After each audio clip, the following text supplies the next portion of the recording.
It's an epic film, but a personal journey at this Civil War hero, fighter, captain, who has become disillusioned and really dishonored himself, and he doesn't know how to get out of it.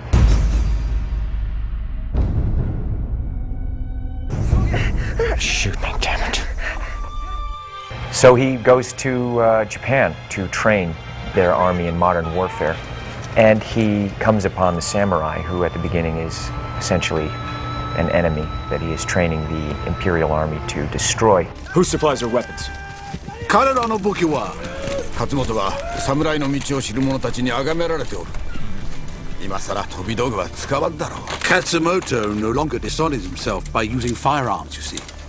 He uses no firearms. You see, to those who honor the old ways, Katsumoto is a hero.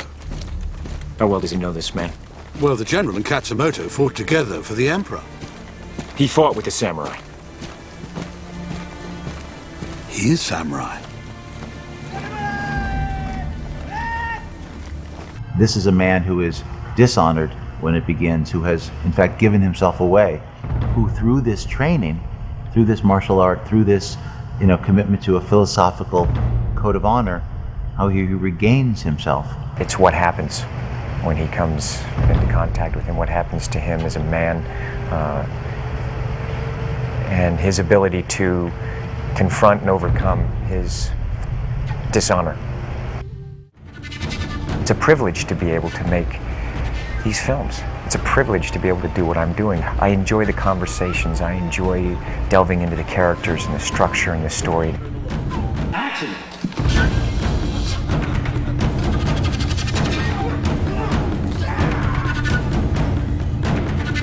Early on, I was prepping the character, and I found the internal workings of this character, where he ends up. It is about his transformation, and it's about reclamation of soul, which is very true to the Bushido way of thinking. Sorry. Gomen nasai. Gomen nasai for your husband, Hirotaro. To know life in every breath, every cup of tea, every life we take, the way of the warrior. Life in every breath. That is Bushido. Aye. It is a celebration of their culture and the samurai. There was a quote that Tom found in a book of advice for samurai, how to live their lives, and this particular passage has stuck with me. It basically says that a samurai never needs to make a promise, because just to speak of something is the same as a promise. It's a powerful code. I think it's universal. I think it's timeless. There's different parts of it: heroic courage, compassion, loyalty, duty and loyalty. But essentially it is about taking responsibility for what you do, for what you say. That once you have said something, you have to be responsible for that thing. General Hasegawa asked me to help him end his life. A samurai cannot stand the shame of defeat. They were the artists, the philosophers, the warriors of that time, and they had a responsibility in leadership, a responsibility to know, to work, to be compassionate, to help someone.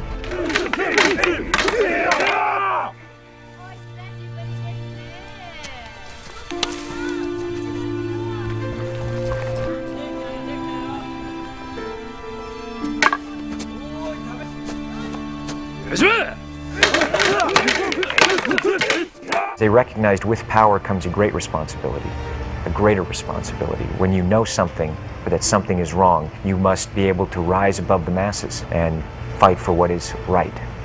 There is great meaning, I think, behind this film, culturally, because it is, in a way, the roots of the Japanese. And Japan, no matter how modernized it has become, as people, we still have very much those feelings. There is still shame, and it's inherent in our blood. I think that so we're rediscovering what we have And sometimes you have to go out in order to see, and sometimes we needed someone as brilliant as Edward and Marshall and Tom and to come and help us to rediscover what we really have. When I started reading from the officers' point of view and how they felt about the Indians, the atrocities, it added a whole nother dimension to the man and to history. The fact that he had once been idealistic, but also the fact that he had connected on some spiritual level with these people. There was some connection there, that something that he saw, how they lived, what their life was like, that was so separated, but in some ways yet totally aligned with him as a man. He changed his entire physique for the film.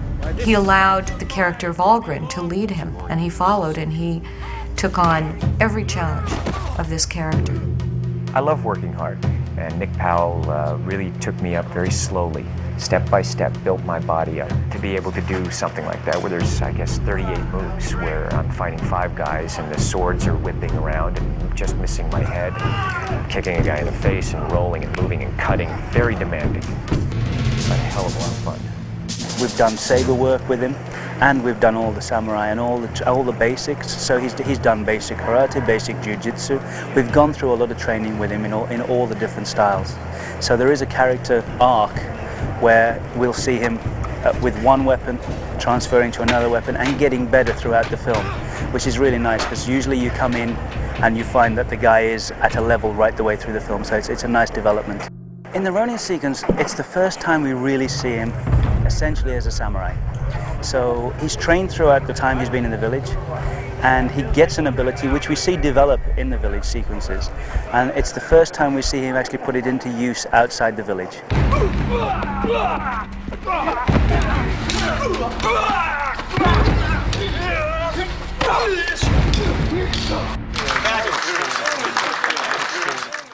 As the layers peeled off of my body and the greater control that I had, it actually changed the way that I moved in the armor, the way that I carried myself at that point. I could feel the ability of the mind over the body. I started to, as time went on, I recognized the ability to control the body, the ability to move the body in such a way, commanding the body to do that. I started feeling those different levels of awareness just within the fight sequence, because when we got to do the big battle sequence at the end, and I remember being with Ken, and we never got hurt. Action!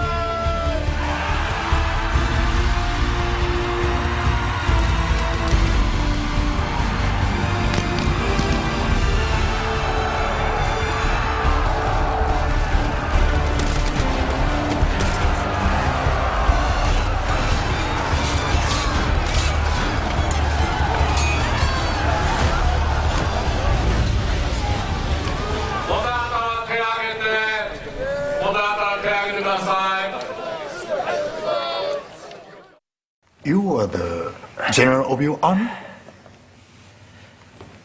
No. I was captain. This is a low rank? When I met this cast, first of all, I was very impressed by their talent, very impressed by their depth, by their skill, their technical skill as actors, their physical skills, and their generosity. They felt a responsibility, and they're incredibly generous with me. Very, very helpful throughout the entire process. We worked hard together. We had to trust each other completely because the timing had to be perfect. After shooting, every day we had a rehearsal, 1 hour or 2 hours, but he never gave up. And when I told him some pointers, how to grip, how to use the body, he could do that in the first time. He's a quick learner. It was very wonderful collaboration. And finally, he became great samurai.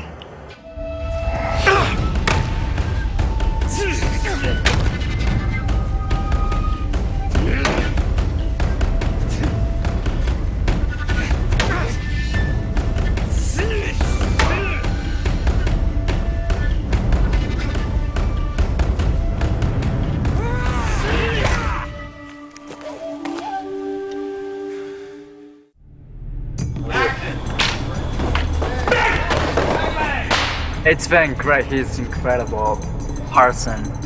And on the set, he's trying to help me, and he's very nice to me. He has so many ideas in his mind that I don't have. And he's trying to teach me those ideas he has through his experience. He told me that every scene, every take is a chance to do different things, and then trying to take advantage of each takes.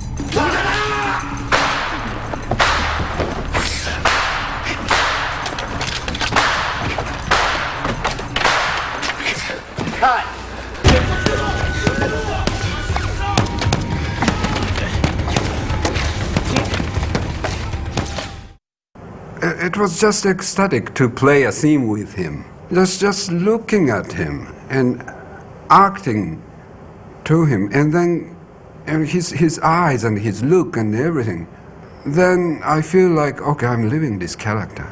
And because of Tom. Mr. Amora, my contract with you was to train your army. Then we will make a new contract. One that will recognize the extraordinary contribution you have made to the Emperor. Do we understand each other?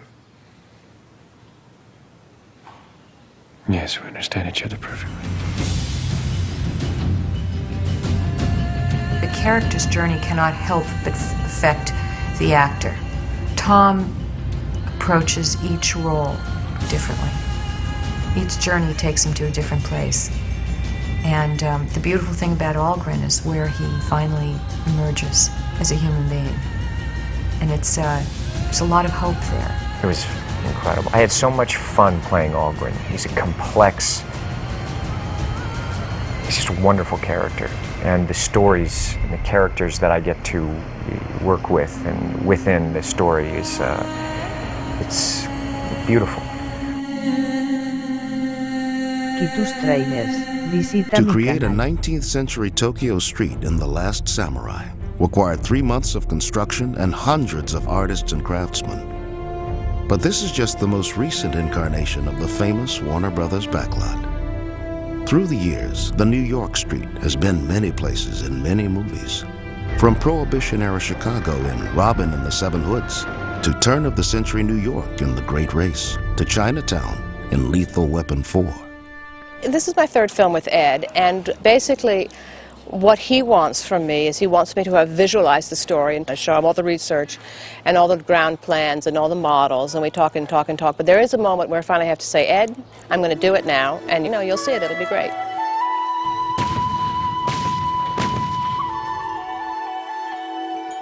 Most of Japan no longer has this beautiful natural pristine quality, but it did.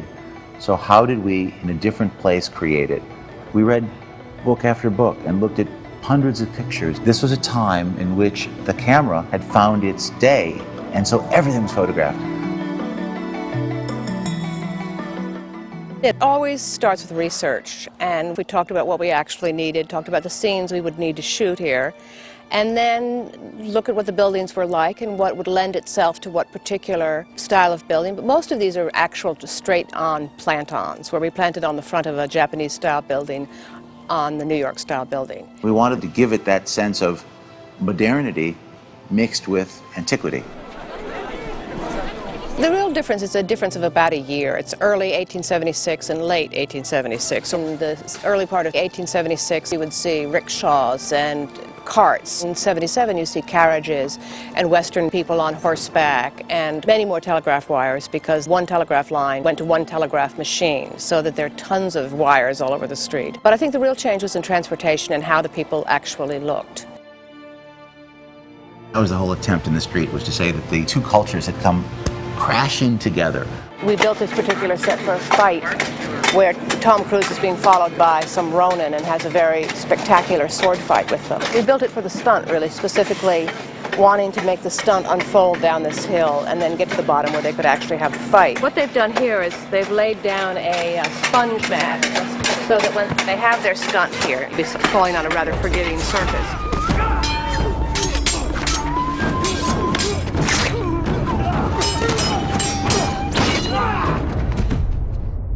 We had, I would say, between painters and carpenters, 150 people. And we started constructing this street, I think in the 1st of July, I'm not even sure now. And it took us about 3 months. And it worked out very, very well. But something I really like is the wall. When kids who grew up in 1876 talked about their childhood, they grew up beneath the wall. And that we are imagining, where you see that water tower up there, is where the actual palace, where the emperor lived, would be up there somewhere. And Jeff Oken, our visual effects guy, will put the palace in up there, so you won't know that it's not there. Look at how lovely these are, these bamboo gutters, and then the copper drain, and all these tile roofs are actually plastic. What you see is happening now is that all of our set dressing is being packed up to be shipped to New Zealand for the medieval village, so it'll all get a second life. Very temporary, my work. It'll all be gone. We flew in a helicopter around New Zealand for over 2 weeks, trying to find the place that most looked like the Japan of our imagination. We started at the South Island, which everyone had told us was the most beautiful, and Charlie Harrington was our location scout and showed us pictures, and when I saw these pictures I said, that's what looks wonderful. And we came and looked here. You could see how the village would lay out immediately. It was one of those places where it just told you what to do. I think the village is one of the hearts of the movie. It is a place that he comes to where he really gets to see that natural beauty and that sense of repose and peace that he needs in his life. It's quite staggering for him to go from the cacophony of his past life into this place that is so placid and bucolic and ancient. And, you know, that's certainly the point, that this place changes him.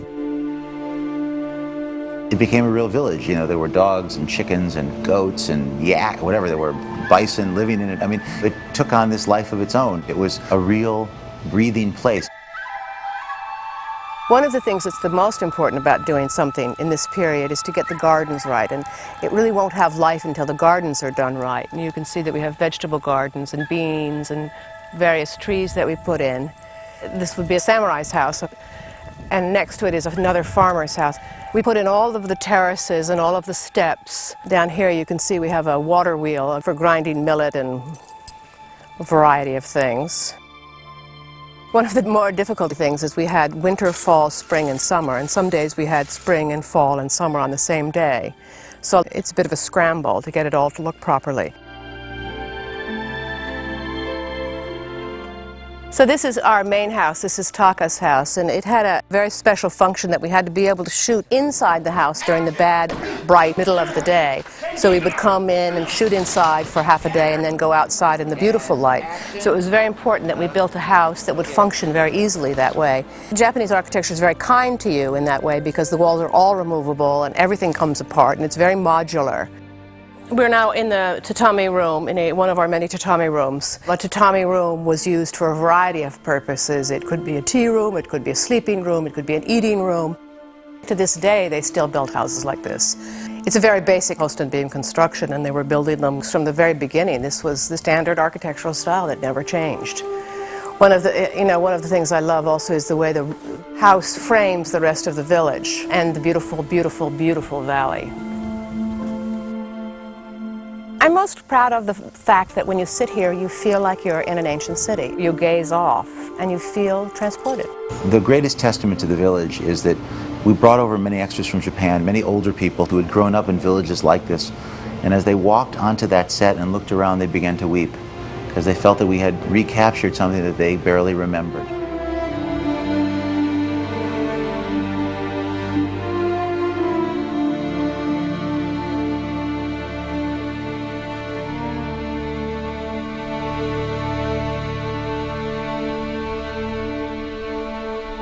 There is something about going to a period, 1876, it's not seen in that many movies. There's something about the whole feel, the physicality of the film, their hair and their clothing and all that, that just is so authentic and real.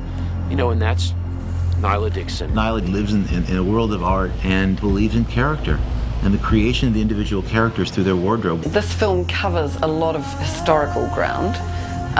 We have covered the American Civil War army, Japanese villager costumes, two of the imperial armies of Japan, Tokyo streets pre the European influence and post the European influence. And in New Zealand we built the samurai armour. Tom as an actor is a very physical actor, and so what was really important was that we made Tom as comfortable as possible, but it is a period film, so I had to allow for the comfort factor but make sure I did get Tom into period clothing, and Tom just slid into that Civil War uniform, and the kimono he wears is extraordinary looking. Y tus trailers, visita mi canal. As his character goes through the transformation, you can see the clothes start to change, how he wears his clothes, how he carries himself. When it came to the costume that we've all come to love, which is a particular brown leather coat, it was one of those things that from the moment Tom put it on, you couldn't imagine him without it. The coat that Tom wears, that long coat, is a wonderful sort of take on a traditional duster, but it looks like someone who's really worn it to death and slept in it and really feels of character. Elgren to me is a person who should feel very isolated. I want him to feel like a person who doesn't fit anywhere, and quite deliberately I sometimes remove parts of his army insignia, or he doesn't do it quite properly. It's like he has gone back into the army uniform but under protest.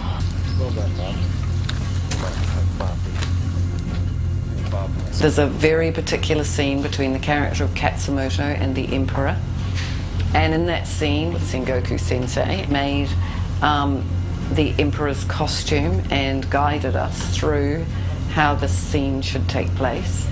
And as part of that scene we have a group of ladies in waiting who stand behind the Emperor, including a little child, and we had replica costumes for this, which are incredibly beautiful. So in that scene, it is a perfect replication of exactly what the Emperor and his household would wear. 海の向こうを知る者の助けがいる。この勝本がいらざる時は死を賜りますよ。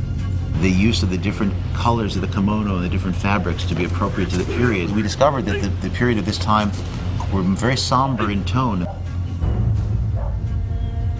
It's going to be a bit of a shock for people who are used to the Japanese style being quite bright. In fact, during this particular period in time, the Meiji period, it was quite restrained, quite low-key, quite beautiful colours. Well, what we're seeing here, and this is one of the most fascinating things about this film, is this extraordinary moment when Japan began to become westernized. And this street scene is all about that. And in this moment, Algren, the character, is coming back to Tokyo after having visited it earlier, and he's seeing a lot more Western people here. He's seeing a lot more Western influence in the costumes. When we did the Tokyo streets, this again is one of these extraordinary scenes in this movie that shows not only collisions of culture, Japanese and Western, but it also shows what was happening in Japan at the time and the effect of that cultural collision. So you have these extraordinary images of Japanese men wearing bowler hats, and this is the reality of the 1870s in Japan. With the samurai armour, the very first thing we did was we went, of course, to Japan, and we went to the samurai armour houses, and we also went to a lot of the museums, and we looked at everything we could possibly look at, and we read every book. The start of the process is designing up all the costumes, and the illustrators have gone through and done most of that. Then the next stage is going through, breaking the whole costume down into componentry, and getting each piece and basically making an original for each piece, moulding it, spraying it, painting it. So each costume's got, you know, about 300 pieces on it. We're just going through the fittings to get everybody ready for set. So it's a mad rush to get them into wardrobe and then send them down to set. You put on an under kimono, you put an over kimono on, there's an armoured skirt that goes on, a central chest piece which is called a do, armour for sleeve that comes right up, which is chain mailed, And then over the top of that goes another arm guard. There's a neck piece to protect the neck from being slashed. And then of course there's the helmet. There are a lot of demands on what you're going to do with that samurai costume, to do with stunts, to do with leads, all the sort of ramifications that make up a high-action film. This is based on a particular series of events that happened in Japan in this time, but it is a fictional story. So you try and represent history as well as you possibly can. When we were looking at the battle sequences, I remember sitting in there going, okay, we're going to need how many men for this battle sequence? There aren't many Japanese in New Zealand where we were shooting these scenes. Who are they going to be? How are we going to find them? How are we going to train them? So many of these guys were martial artists who were so proud of their skills and wanted to show those skills to the world in a big international movie. We have all the battle extras for the film arriving over the last couple of weeks, and we basically set up a training program for them with drill training, artillery training, sword archery training, basically all the training that they'll need to do for the picture. We've got 426 here today. We're just training them, just trying to get them ready for shooting. A lot of these boys never left Japan before in their life, so this is their first overseas experience. They're bonding with their other platoon members and it's becoming a tight unit.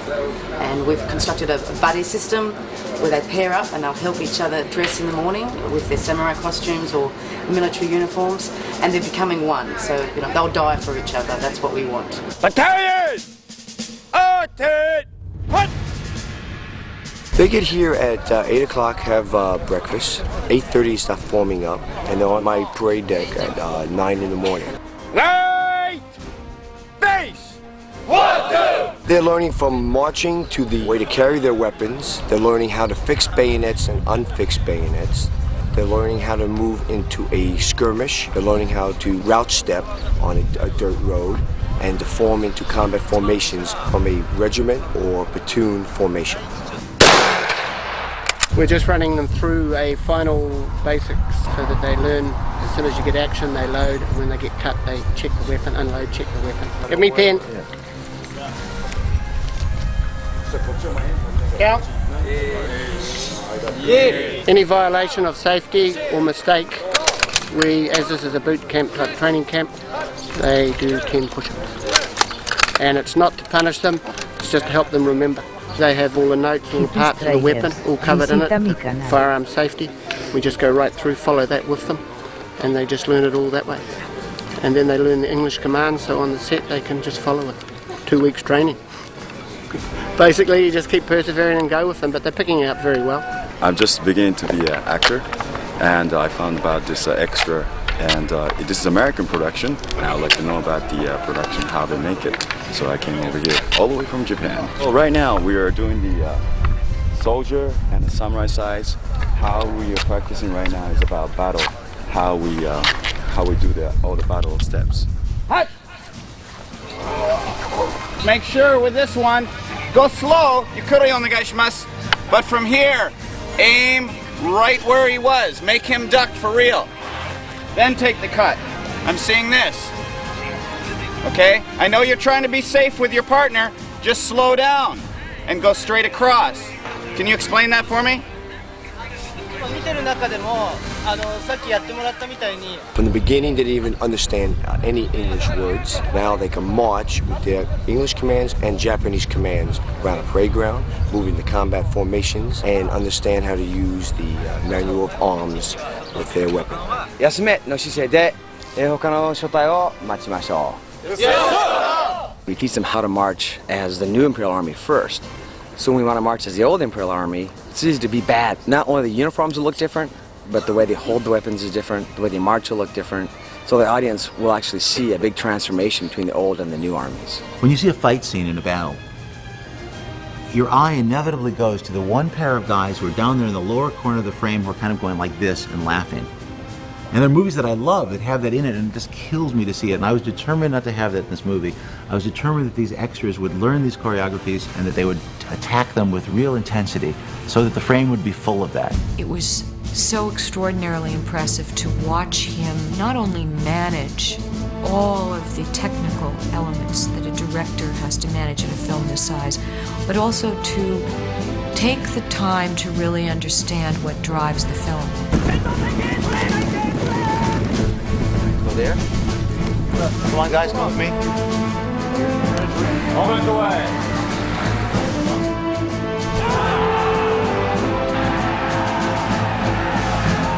Action!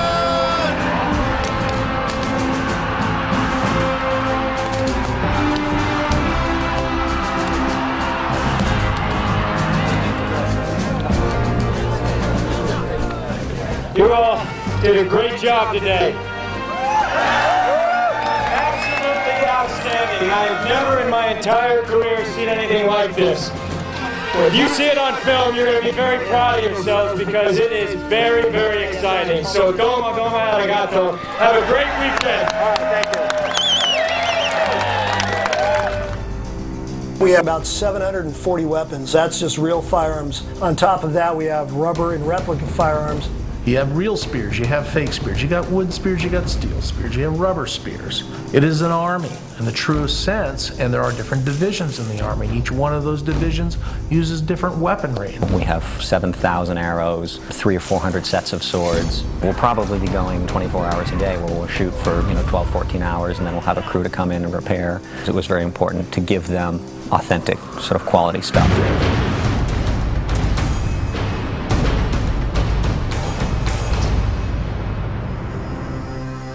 We have some that are actual period weapons that we've refinished and built up to look 100%. Basically what we've done is we've refinished the barrels, polished the receivers, polished up the brass, basically got them as clean as we could, found Mausers with the best looking stocks and proper cartouches, and we use these for our tightest shots. We've gone so far as removing the manufacturer's markings on them, putting them elsewhere on the weapon so that when they decide to shoot a camera angle looking down the top of the weapon, they don't have current manufacturers. These are 12-pound field howitzers. They're solid bronze. They were manufactured by Gilmore Ordnance. We built these cannons from scratch. We built a foundry to cast a cannon, special. It's about 1,800 pounds of bronze it takes to make a cannon.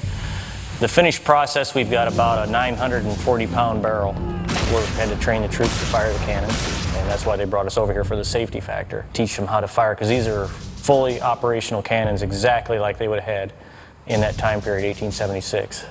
I think that what allows the characters to live and breathe on screen is the authenticity of the world that surrounds them. Ram charge! Charge is seated. Now, as soon as number 1 and 2 are clear, I'll be the gunner. Fire! The biggest challenge on a movie like this is safety. I mean, bar none. You're looking at 300 people from Japan. You're teaching them how to become military and how to fire firearms and how to safely fire firearms on a set where there's going to be conflict and people fighting in close. What I may be proudest of is the fact that no one got hurt. These were remarkable animals and so well trained. We had a lot of discussions on how we would deal with the animals, and SPCA was involved on a regular basis. They were on the set every single day. These are replica Gatling guns. We just took solid steel, turned them down into barrels, bored them out to look like they're live, and designed a little plate on the back. It's actually cast off an original plate off an original Gatling gun. This is historically correct. I'll tell you, the significance on the Gatling gun, which will be apparent in the film, is that is a wall of rounds coming at you. Ed Zwick describes this as he says he wants the samurai to come charging forward and run into a wall of bullets, and he wants them to stop dead.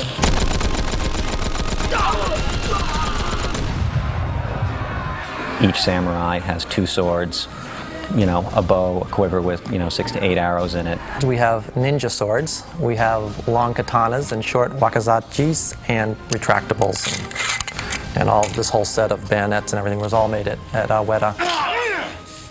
These were all made from rubber molds so that they could pour the sword handles and imitate the blades. The first training was done with wooden swords with the stunt department, so we tried to give them the heaviest wood, so they were training with those. When you hear about and talk to these guys about how many months it takes to build these swords, it's just incredible.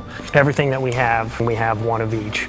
We have rubber stars, we have real aluminum stars, which are great for affixing to special effects makeup. Many of the arrows that we had made are made of bamboo, and just the way they used to make them. Pete Clark went to Kyoto and met with a bow maker who made 10 prototype bows for us, and then we made bows from those. So they are absolutely the same way samurais made bows 400 years ago. I met one of the bows archery masters in Japan, and he taught me how to shoot, how to concentrate. There's a moment in the film when Tom's character realizes that there's a rebellion of these samurai that refuses to use firearms. He's utterly shocked and amazed that that was part of the modern world that they were rejecting. And they stopped using them, knowing that they would be killed.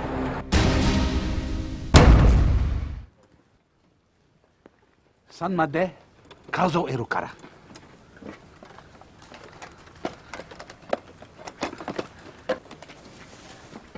Jiitto shite.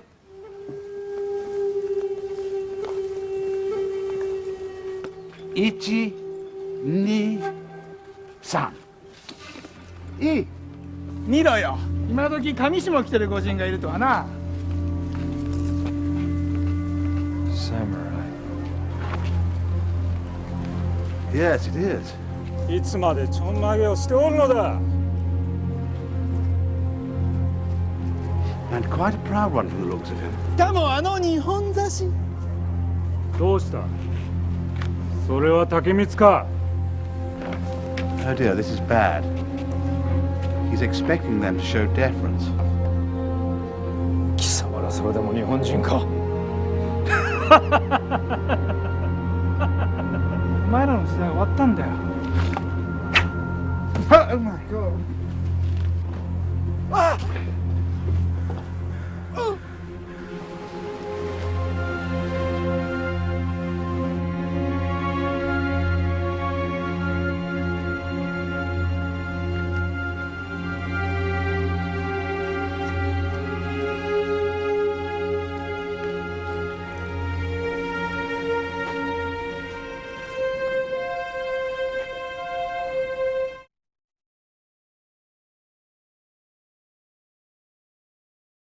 The Ujiyo beheading doesn't occur in the movie, but we'd finished the shot and we'd done some really cool stuff with it. We had Ujiyo, the character, and the actors stand there, and we had them act the scene at half speed so that everybody could understand what they're doing and get a feel for it. Then we replaced his sword with just a sword hilt with tracking markers on it, and we weighted the sword hilt so that it felt right to his hand, and we did the scene. And when he goes to do the cut, the actor whose head gets cut off, he dropped to his knees and fell face first in the mud. Then the next thing I did is we removed the actors completely except for Ujiyo. We got the actor's head, a prosthetic version of his head, and put it on a wooden dowel. And we let Ujiyo go ahead and cut the guy's head off for real. And then we had everybody step aside and had all the background extras stand in, and we played it back on a monitor. Hit, shoulders. Yeah, it bounces. Bounces down. It's just that little piece underneath there. You can paint that out, right? No, this is behind his body. Oh, so you're okay. Yeah. That's good. So we got all the elements together and we morphed them together, you know, and it worked really well. And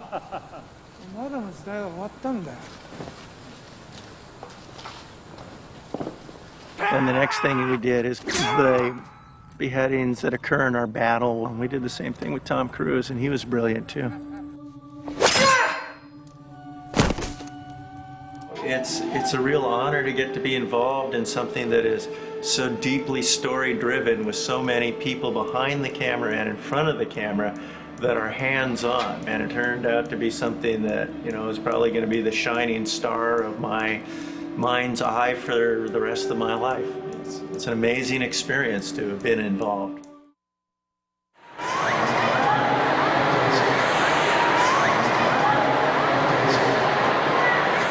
私これから見るんですよ。最初のシーンが始まったらちょっとなんかクラクラっとするんじゃないかなっていうぐらい今ちょっと緊張してますね。ハリウッド映画ってだけでね、もう自分でも舞い上がっちゃってね。今までになく日本の文化やら精神性がきっちり描けた初めての作品になったんじゃないかと。ロサンゼルスでキャスティングされたんですけど、たまたまそのラストサムライのページを見て、っていうかそのオーディションっていうキャスティングの募集してて、でそこでラストサムライってトム・クルーズ主演って書いてあって、で僕の役があって、でそれで友達に試したらどうって言われて。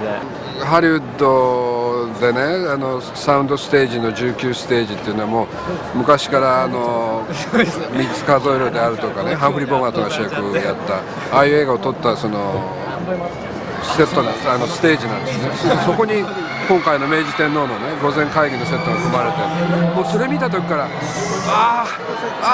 ハリウッドのワーナーのこういうバーバークのこういうスタジオで日本のこういうセットでやりたいなっていうね、もうその思いはすごく強いですよね。外人の方がやるんでね、どんなになるかなと僕思ってたんですけど、どこだこれすごいやっぱりさすがにね勉強しましたけど、トムさんなんかもうびっくりするぐらいうまくてね、めっちゃかっこいいでしょって聞いたら8ヶ月ねなんか練習ね特訓したとやっぱりすごいなと思って、やっぱりそれだけもう現場にできたらもうちゃんとできるようにね、もう様になってちゃんとできてるんですよね。It's this wonderful adventure set in real time in history, and very romantic, yet things that mean a great deal to me about integrity, loyalty, friendship, compassion. It was a very powerful screenplay. トム・クルーズさんを扮するオール・グレンを許すっていう解釈で皆さん最終的に捉えてらっしゃるかもしれないんですけど、私は彼を人として人間として認めてるっていうところは、そこは共感できましたかね。渡辺謙さんです。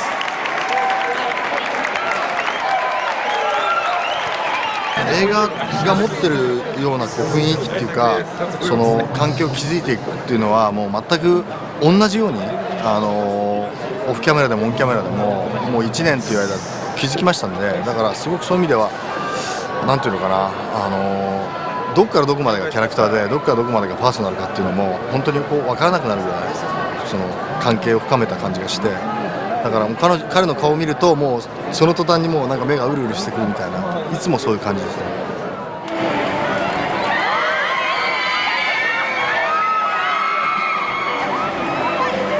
This movie wouldn't have been possible without the actors and their contribution to the film. 第一関門は日本の観客の方が見て納得のいくものという、それだけを意識して作ってたんで、まあ自分の出番のあるなしに関わらず毎日現場に行っていろいろチェックしてたんですけどね、そのうちやっぱりみんなも、違いをやってみせたり、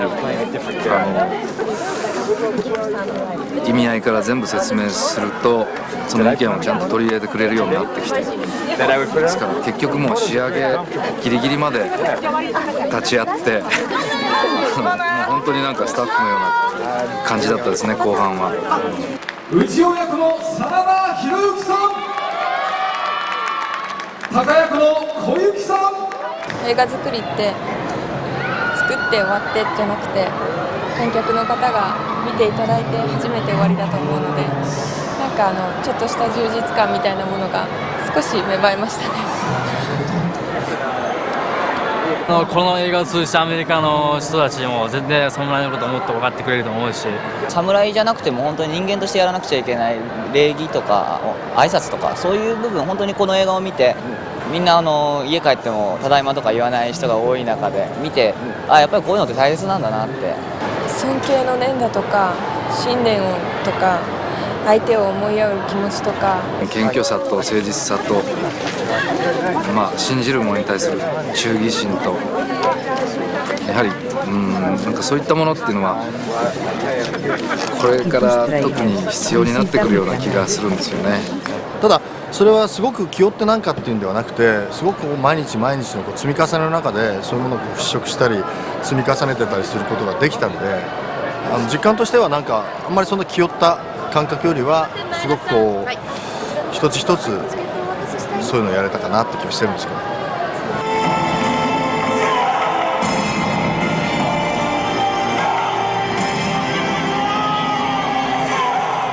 今日という日を迎えられるっていうことが本当に夢を超えた、もう成層圏の向こうまで一回飛んで帰ってきたような、そんな贅沢をさせてもらったような気がしています。